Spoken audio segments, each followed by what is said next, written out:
अस्सलाम वालेकुम ख़वातीन हज़रात, मैं हूं आपका मेज़बान सुमैर और आज के नए प्रोग्राम में हम आपको खुश आमदीद कहते हैं। दोस्तों, आज भी हमारे पास बहुत ज़बरदस्त किस्म की अपडेट्स हैं, बहुत ज़बरदस्त किस्म की खबरें।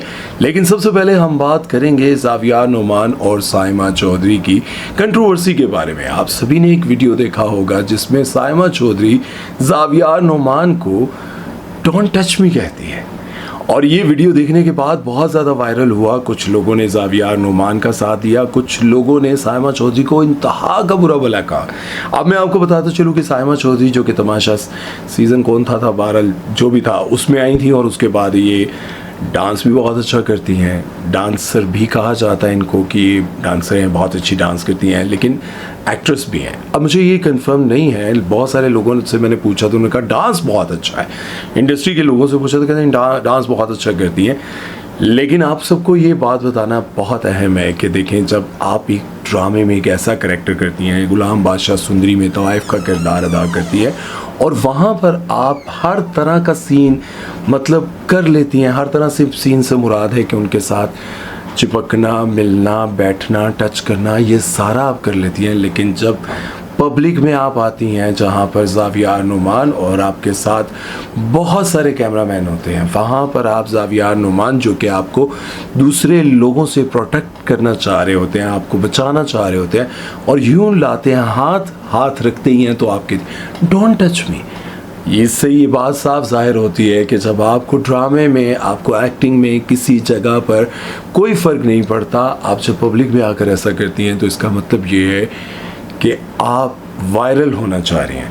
देखिए, सबसे पहले मैं आपको बताऊं कि ज़ावियार नोमान के बारे में जब ड्रामा सीरियल गुलाम बादशाह सुंदरी आया था तो मैंने उस वक्त कहा था कि ये वो ड्रामा होगा जिसमें ज़ावियार नोमान को अपना वो मकाम मिलेगा, क्योंकि अब तक सब लोग ये कहते रहे कि बाप की वजह से आ गए, बाप की वजह से काम मिल रहा है, बाप की वजह से इतने अच्छे अच्छे कैरेक्टर्स मिल रहे हैं, लेकिन एक्टिंग नहीं आती। बहुत ज़्यादा लोगों ने इनको क्रिटिसाइज़ किया, बहुत ज़्यादा लोगों ने इनको नेपोटिज़म कहा कि बस नेपोटिज़म की पैदावार है ना, इसलिए इनको काम मिल रहा है, काम आता जाता नहीं है।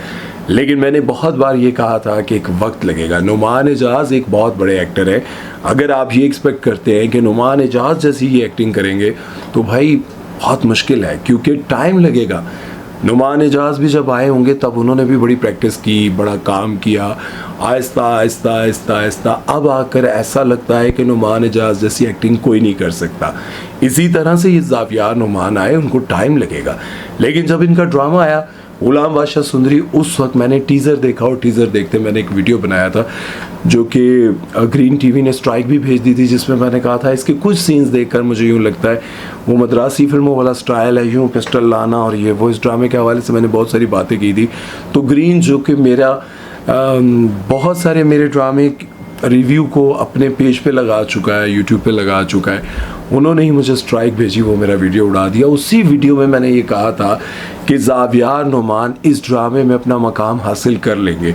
और फिर इन्होंने इतनी शानदार परफॉर्मेंस, इतनी शानदार एक्टिंग की कि इमरान अशरफ, जिनको सभी बहुत प्यार करते हैं, बहुत पसंद करते हैं, लेकिन सबको ये लगा कि भाई जो सुंदरी है ना वो इनको मिलनी चाहिए थी, ज़ावियार को मिलनी चाहिए थी, मतलब गुलाम को नहीं मिलनी चाहिए थी। और पहली बार ऐसा हो रहा है कि विलन, जो कि विलन का किरदार कर रहे हैं, लोग चाह रहे थे कि यार इतना अच्छा विलन, इतना सबका ख्याल रखने वाला, इसको मिलनी चाहिए थी। और पहली बार मैंने देखा कि ऐसा एंड जो कि हीरो और हीरोइन मिल जाते हैं लेकिन लोगों को पसंद नहीं आया। देखिए, अब एक ऐसा बंदा जिसका अब तक कोई स्कैंडल नहीं आया, अब तक किसी के बारे में कोई ऐसी चीज़ सामने नहीं आई। नॉर्मली आपको पता है जैसे कोई बंदा हिट होता है, जैसे ही उसको कोई काम मिलता है, जैसे ही वो एक बड़े कैरेक्टर में आने लगता है तो साथ ही उसके साथ कोई ना कोई जुड़ने लग जाता है, फ़लाँ के साथ इसका रिलेशन, फ़लाँ के साथ इसकी कोई चल रही है। लेकिन ज़ावियार की कोई ऐसी बात सामने नहीं आई। ज़ावियार वहाँ पर खड़े थे जहाँ पर साइमा चौधरी आती हैं और वहाँ पर बहुत सारे लोग थे। ज़ावियार ने मुझे जहाँ तक लगा, ज़ावियार ने अपना हाथ इसलिए ऐसे किया कि लोगों से आपको प्रोटेक्ट कर सके। ज़ावियार ने ऐसा नहीं किया कि आपको गले लगा लूँ और दुनिया से छुपा लूँ, मैं दुनिया से तुझे छुपा लूँगा, कुछ ऐसा करने की कोशिश नहीं की थी। ज़ावियार ने आपको प्रोटेक्ट करने की कोशिश की, लेकिन आपने ये मौके का फ़ायदा उठाते हुए ये किया कि डोंट टच मी। और उन्होंने बड़े ही अच्छे तरीके से हैंडल किया। मैं ज़ावियार आपको देखकर लग रहा था यार क्या तरबियत है यार, आपने इतना मतलब बर्दाश्त भी कर लिया। और ये वो शायद मेरी तरह का कोई बंदा होता तो कहता ठीक है मैं जा रहा हूँ, ओके, वो आगे के टूर पर था भाई कि ये क्या तरीका है यार, ड्रामे में सेट पर तुम्हें कोई प्रॉब्लम नहीं और लोगों के सामने तुमने मेरी इंसल्ट कर दी। लेकिन ज़ावियार हंसते मुस्कुराते कहा लोगों को साइड पे हो जाएं ताकि हम गुजर सके। तो अब ये भी हो सकता है कि साइमा चौधरी के वहाँ पर कोई रिलेटिव हो या पे कोई ऐसा ख़ास दोस्त हो सकता है, कोई ख़ास चाहने वाला हो सकता है जिसको ये सब चीज़ें बुरी लग सकती थी। तो साइमा ने कहा हो कि भाई प्लीज़ यहाँ पे डोंट टच मी यार, ऐसे ना करो, ताकि उसको लगे कि देखो मैं इंडस्ट्री में किस तरह से रहती हूँ। खैर ये चीज़ें सारी सामने आई, तो इस बारे में अब आप लोगों की क्या राय है कमेंट सेक्शन में मुझे ज़रूर बताइएगा। चलते हैं नेक्स्ट खबर की तरफ, वो बात करते हैं जी निदा यासिर के बारे में। निदा यासिर आप सबको पता है कि कई सालों से मॉर्निंग शो करे। अभी तक लोगों को लगता है कि वो लड़की हैं, लेकिन मैं आपको बताऊं कि उनके बच्चे भी जवान हो चुके हैं। 2 बच्चे बहुत जवान हैं, तो एक बच्चा बहुत छोटा है। तो इस बार उन्होंने अपने मॉर्निंग शो में एक ऐसी बात की जिसके बाद लोगों ने बेतहाशा उनके बारे में ऐसे कमेंट्स किए जो कि मैं समझता हूँ कि कमेंट्स तो हम बाद में पढ़ेंगे। आप लोगों को पता है कि वो ज़रा एंड वाली चीज़ें होती हैं ताकि मैं आपको ये बता दूँ। अच्छा, कमेंट्स पढ़ने का ये मकसद नहीं होता, देखो लोग क्या कह रहे हैं, कमेंट्स पढ़ने का मकसद ये होता है कि हम जिस पे बात कर रहे हैं वो सच है। निदा यासिर ने कहा कि हमारी शादी की पता नहीं 21वीं सालगिरह थी, तो इस बार मैंने यासिर से ऐसा तोहफ़ा लिया, यासिर ने मुझे ऐसा गिफ्ट दिया कि जिसने मुझे हैरान कर दिया। यासिर बहुत ज़्यादा कंट्रोलिंग, मतलब अपने बीवी बच्चों को बड़ा कंट्रोल रखते हैं, बड़ा देखभाल करते हैं, बड़ी नज़र रखते हैं। तो इस बार ऐसा हुआ कि यासिर ने मुझे पहली बार वेकेशन पर जाने दिया, वो भी बड़ी ईद पर। आप अंदाज़ा लगाएं कि बड़ी ईद पर रिश्तेदार आते हैं, कुर्बानी होती है, बड़ा ज़ाहिर काम होता है। तो वो कहती हैं कि बड़ा औरतों पे बड़ा प्रेशर होता है, बड़ी जिम्मेदारी होती है औरतों की।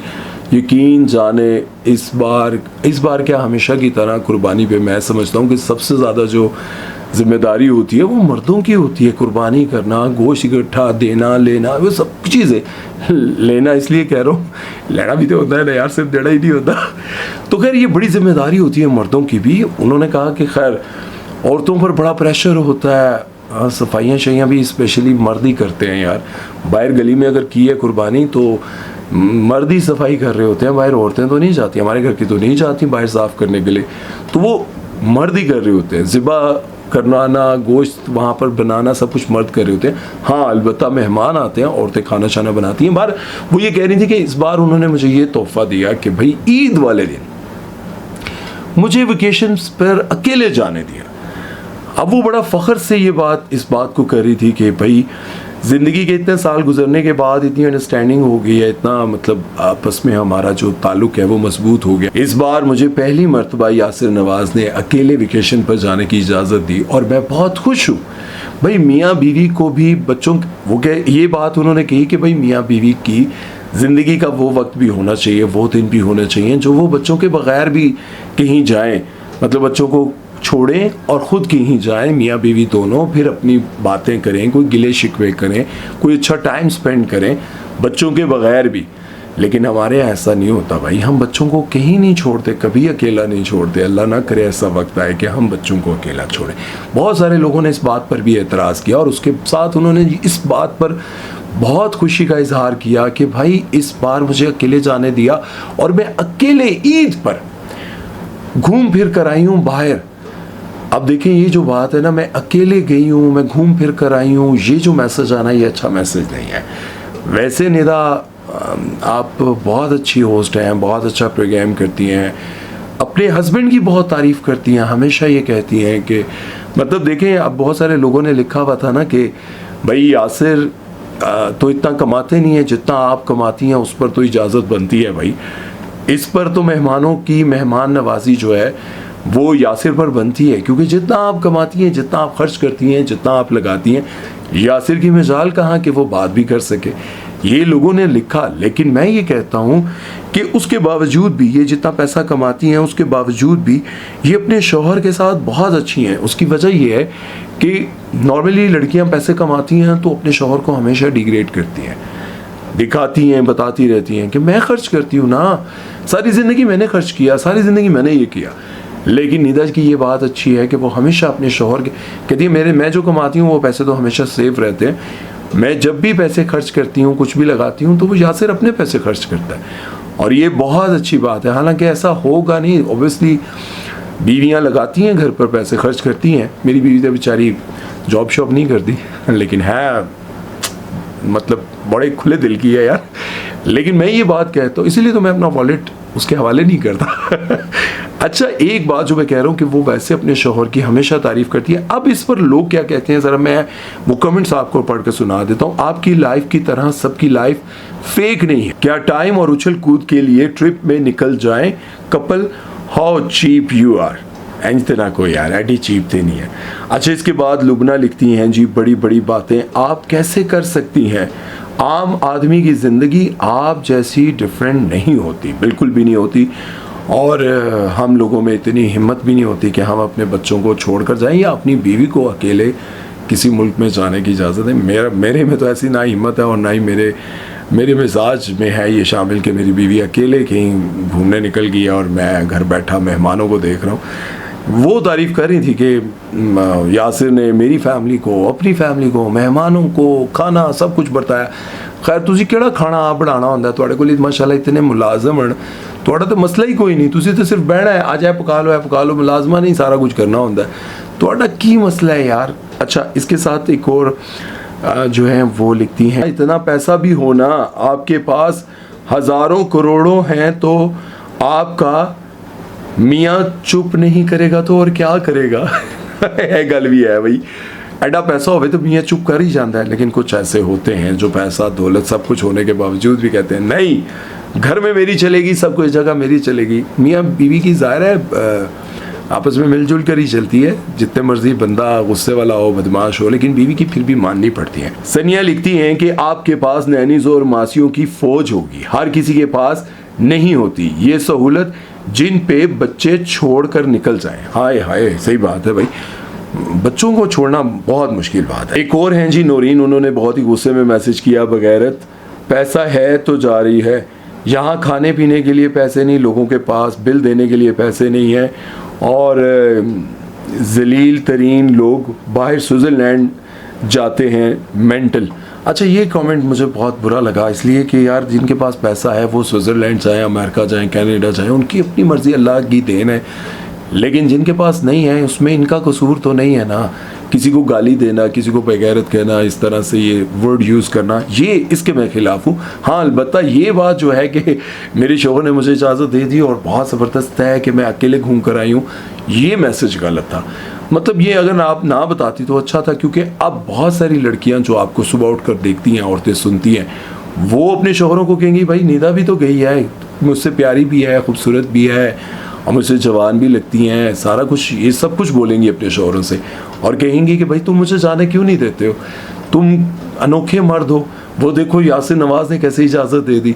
तो ये एक मैसेज गलत था। बाकी ओवरऑल ठीक है, लोग जहाँ मर्ज़ी जाएं घूमने के लिए, जो मर्ज़ी कमाएं खाएं, इस पर एतराज़ नहीं बनता। ये मुझे जो है ना बात बहुत बुरी लगी, जिसमें इस तरह के और भी बहुत सारे कमेंट्स थे, मेरे पढ़ने की तो हिम्मत नहीं है। मैं ये समझता हूँ कि आप किसी पर भी बात करें लेकिन एक तमीज़ के दायरे में रहकर करें, उसको वो अगर पढ़े तो उसको लगे कोई बात ठीक है, हाँ इनकी मर्ज़ी यार इन्होंने ये लिखा।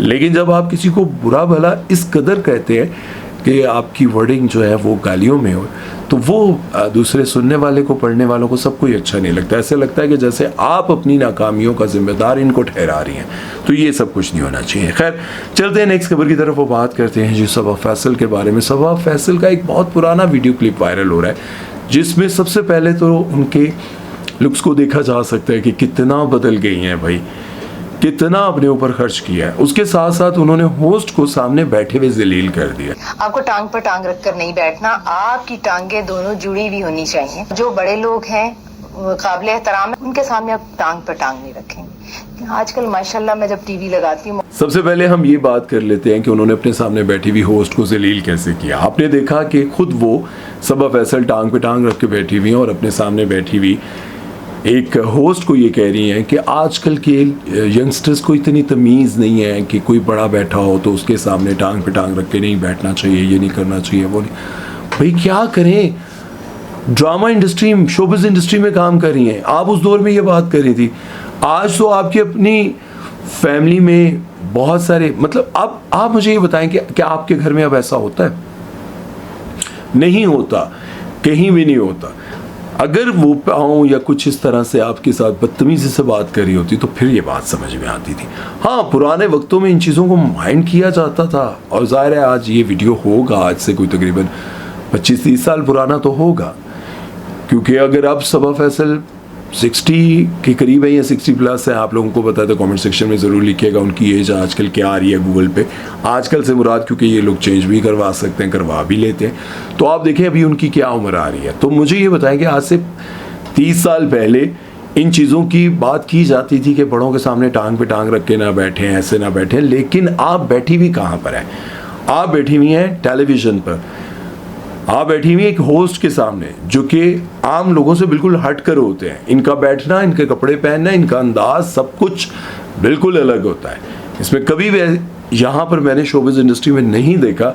आज आप देखें ना, सीनियर्स बाहर एक रूम में सारे इकट्ठे बैठे होते हैं, जितने मर्जी सीनियर हैं, और एक मेन एक्ट्रेस या एक्टर, उसको अलग कमरा दिया जाता है, अलग कमरे में वो बैठी होती है, और कोई मजाल नहीं है कि भाई दूसरी सारी भी जाकर उनके साथ बैठ जाए।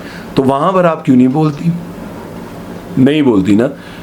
अब आप सबको पता है कि इंडस्ट्री में सबसे बड़ा प्रॉब्लम ये होता है कि भाई जो लड़की शूट पर आई है, मेन एक्ट्रेस, वो एक अलग कमरे में बैठेगी, जो उसके साथ मेल एक्टर है वो एक अलग कमरे में बैठेगा। वहाँ पर तो आप इतराज़ नहीं करती। और आपको, मुझे लगता है कि उस होस्ट से शायद कोई पुरानी कोई जेलसी या कुछ ऐसा मुझे लग रहा था। अच्छा, इसके साथ अगर हम ये बात करें, मैं इस पर भी आगे चलकर थोड़ी सी बात करूंगा, लेकिन पहले आपके उनके लुक्स पर बात कर लेते हैं। तो बहुत सारे लोगों ने लिखा हुआ था इनके दांत पहले कैसे थे। तो आजकल आपको पता है हॉलीवुड स्माइल, पूरे दांतों के ऊपर एक कवर लग जाता है, जिससे आपकी स्माइल, आपके दांत बहुत अच्छे लगने लग जाते हैं। पहले उनके दांत अगर देखे जाएं तो जाहिर है वो टेढ़े मेढ़े भी थे और उस तरह के नहीं थे जैसे अब नज़र आते हैं, बिल्कुल बराबर और ऐसे खूबसूरत दांत। उसके साथ अगर उनके लुक्स पर बात की जाए तो वाकई अब उन्होंने अपने आप पर बहुत खर्चा किया, और मैं आपको पहले भी बता चुका हूँ कि उन्होंने वो सर्जरी करवाई है जिससे इंसान 20 साल पीछे जाता है। वो सर्जरी ऐसी होती है जहाँ से स्किन को काटा जाता है, यहाँ से काटा जाता है, यहाँ से काटा जाता है, आंखों के नीचे से, नाक के आसपास से काट कर जितनी बुढ़ापे वाली जो स्किन होती है उसको काट कर निकाल दिया जाता है। जहाँ पर आपका स्किन के अंदर जो चर्बी, वो क्या कहते हैं उसे, कोलेजन, वो जो जिसने आपकी फेस को ऐसे खींच के रखा होता है, नीचे बेस होती है, वो ख़त्म हो जाती है। तो उसके नीचे एक एक्स्ट्रा कुछ चीज़ें रख दी जाती हैं, उनको पता नहीं मेडिकली क्या कहते हैं, वो रखी जाती हैं। उसके बाद आपकी नाक को अच्छा किया जाता है, आंखों के नीचे वाली झुर्रियों को काट के निकाल दिया जाता है, ऊपर से निकाल दिया जाता है, फिर इसको खींच दिया जाता है ऐसे। तो ये सारी चीज़ें करनी पड़ती हैं और वो उस तरह की सर्जरीज इन्होंने करवाई हुई हैं। तो इन सर्जरीज को देखते हुए आप अपने आप देखें उन्होंने कितनी स्ट्रगल की, पैसा कमाया, फिर अपने ऊपर लगाया भी। अब वो कहती हैं कि मुझे हर 2-3 महीने के बाद जाना पड़ता है अपने आप को थोड़ा, ज़रा फिलर कहीं ख़राब हो रहे हैं उसको ठीक करवाने, ये सब कुछ। आप लोग समझते हैं कि यार पता नहीं ये लोग इतना जवान कैसे रहते हैं। जवान रहने के लिए बड़ा ख़र्चा करना पड़ता है। तो खैर आप लोगों को तो मैं ये नहीं कहूँगा कि जवान रहने के लिए अपने ऊपर खर्चा करें, हाँ जवान रहने के लिए खुश रहे। आज का जो दिन है ना, आप वो सही से जिए, मज़े से जिए। अगर कोई आपको देखो, आपके इर्द गिर्द ना बहुत सारे ऐसे लोग होंगे जो आपको ऐसी बातें करते होंगे सारा दिन, ऐसे स्टेटस लगाते होंगे। सबसे पहले अपना एक रूल बना लें, कोई स्टेटस नहीं देखना। भाई मेरा एक असूल है, मैं स्टेटस नहीं देखता। बहुत मखसूस लोग हैं जिनका स्टेटस मैं इसलिए देखता हूँ कि खुदा ना खास्ता मेरे बहुत क्लोज हैं, उनके ज़िंदगी में कोई मसला तो नहीं है, परेशानी, कोई डेथ, कोई इस तरह की चीज़ें। अदरवाइज़ मैं कोई स्टेटस नहीं देखता। और स्पेशली मुझे पता चल जाए कि ये बंदा मेरे लिए स्टेटस लगाएगा या मेरे बारे में, उस दाते मैं कभी सोच भी नहीं सकता। तीसरी बात, दूसरी या तीसरी जड़ी भी है, तुझे काउंट कर लो। उसके बाद आप लोगों ने उन लोगों के करीब नहीं जाना जिन लोगों ने सोचा होता है कि अब आएगा तो मैं ये बात करूँगा, अब आएगा तो मैं ये करूँगा। उन लोगों से आपने दूर रहना है, और जितना दूर रहेंगे, हाय हाय हाय, दूर रहने से उनको तकलीफ होगी।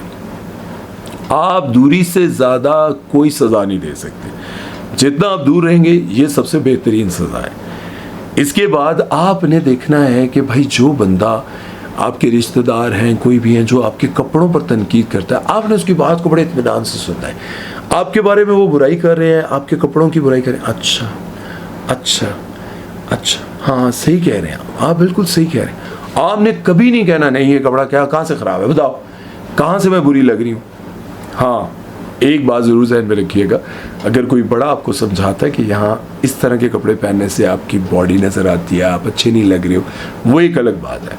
लेकिन अगर आप अच्छे लग रहे हो, आपने सोबर कपड़े पहने हुए और आपको कोई समझा रहा है, तो आप बड़ी मज़े से ऐसे बात सुनिए। मैं आपको सिखाऊँ, अच्छा ठीक है, ओके ठीक है, ओके। यार वो कहने वाला बंदा कहेगा मैं इसको गुस्सा चढ़ाने की कोशिश कर रहा हूँ, ये आगे से ओके अच्छा ओके इस तरीके से करें कि आपके अंदाज से बदतमीजी भी नहीं लगे और बात भी आप उन तक पहुँच जाए। आपने ये सारी बात सुनकर अच्छा मुझे इजाज़त है, मैं कोई जवाब नहीं देना। यार इससे बेहतरीन हल कोई नहीं है। आप एक बार करके देखें, आप मुझे कमेंट सेक्शन में लिखेंगे कि यार क्या ज़बरदस्त आइडिया दिया।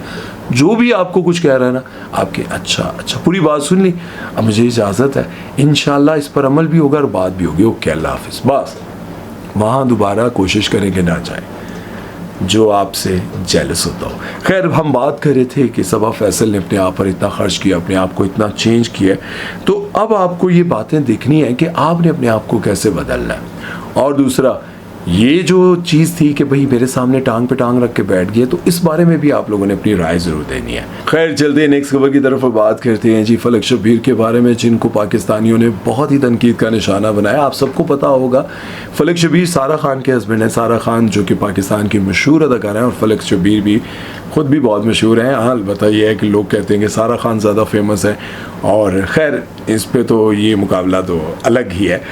तो बात यह है कि पाकिस्तान में, पंजाब में, स्पेशली पंजाब गवर्नमेंट ने, मरीम नवाज़ ने पाबंदी लगाई है, लड़कियां लड़के जो वेप पीते हैं वो कहीं भी वेप पीते हुए नज़र आए गए, उनसे वेप बरामद हो गया तो उनको 6 माह की कैद और उसके साथ साथ 5 लाख रुपए का जुर्माना भी किया जाएगा।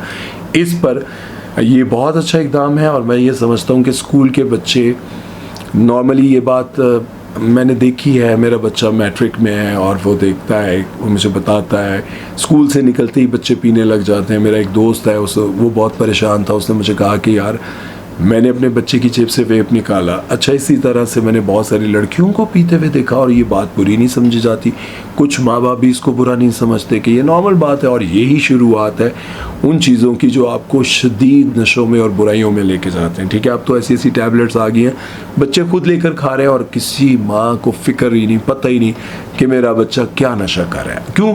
आपने बच्चों को टाइम नहीं दिया, आपने बच्चों को बाहर खेलने छोड़ दिया। भाई बच्चे खेलते हैं बाहर, ठीक है, उसके साथ आपने ये बच्चों को मोबाइल दे दिया, भाई बच्चों की प्राइवेसी है, ठीक है।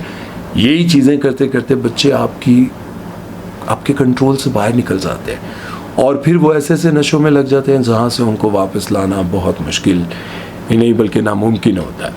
अच्छा, इस पर फलक शब्बीर ने कहा कि ये बहुत अच्छा आपने किया, लेकिन पाकिस्तान में ये जो पब्लिक प्लेस होते हैं वहाँ पर ये जो शॉर्ट्स और इस तरह के कपड़े पहन कर आए होते हैं ना लोग, उन पर भी पाबंदी लगानी चाहिए, वो चाहे लड़कियां हों या लड़के, मतलब इस तरह, क्योंकि मैं 2 बेटियों का बाप हूँ, तो मुझे ये अच्छा लगेगा कि इस तरह की पाबंदियाँ भी लग जाए।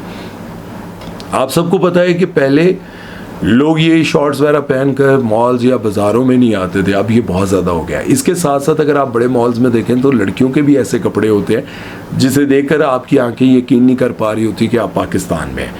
ये सारी चीज़ें हो रही है, लेकिन फलक शब्बीर को तनकीद का सामना उस वक्त करना पड़ा जब फलक शब्बीर ने ये बयान दिया और लोगों ने ये लिखना शुरू कर दिया कि सारी ज़िंदगी तो आप यूरोप, आधी ज़िंदगी तो आप लोग यूरोप में गुजारते हैं, क्या आप लोग वहाँ जाकर भी वहाँ की गवर्नमेंट को भी कहेंगे कि यहाँ पर ये पाबंदी लगाएं?